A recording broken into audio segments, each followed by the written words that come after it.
I'm Tami Utley. Today we're going to be doing a gelatin glass slipper, kind of like a Cinderella slipper out of gelatin. I'd like to show you a sample I made up a couple weeks ago.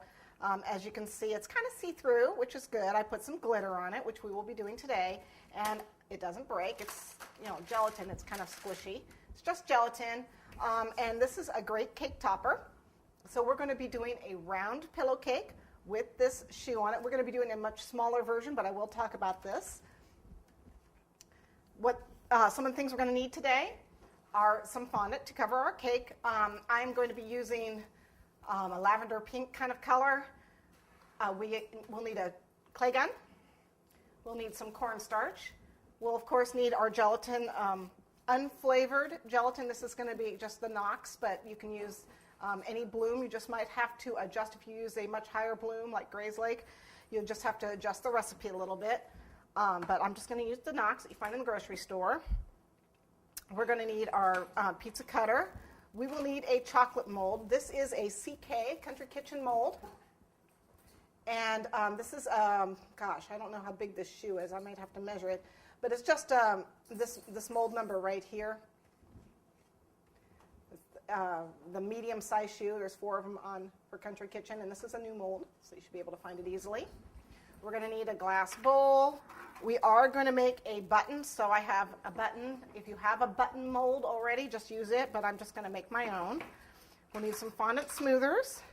You'll need a knife tool or some sort of tool to cut the fondant with, and I need to make creases, so you can use a veiner, or this is a dog bone tool, just anything to make creases. Even this will work to make creases in your fondant.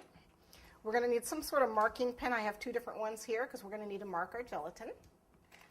We need a serrated knife for carving, some wax paper, a rolling pin. We'll need a little bit of piping gel. Of course, we'll be using some rainbow disco dust and some super pearl. We'll need brushes to apply, and we'll need some spatulas. I'm going to use a 8-inch cake to carve. So I'm going to put it on a 12-inch board, and then I have a small, this is a 7-inch board, which I may cut down a little bit for underneath my cake, because I am going to carve my cake. Okay, and then I've got my fondant over there. All right, so let's get started. The first thing we're going to do is the gelatin for the shoe. We're going to make the shoe. This you're going to have to make ahead of time, but the good news, you make it ahead of time, you can make as many of these as you want, and you should make extras just because not all of them always come out. Sometimes they wrinkle a little bit, or you get a bubble in it or something, and maybe you don't like the way it came out, or you might rip it or something. So I'll usually make all 4 of, so I'll end up with 2 shoes. And then I've got a spare. But they keep forever. The only thing that hurts these is water. So as long as you don't get them wet or drip water on them, they're going to keep. This shoe is 3 months old, and it's fine. They do get, after about a year, they'll start to get a little fragile, crinkly-wise, but they really keep a long time. Just keep, the dust off them. Okay?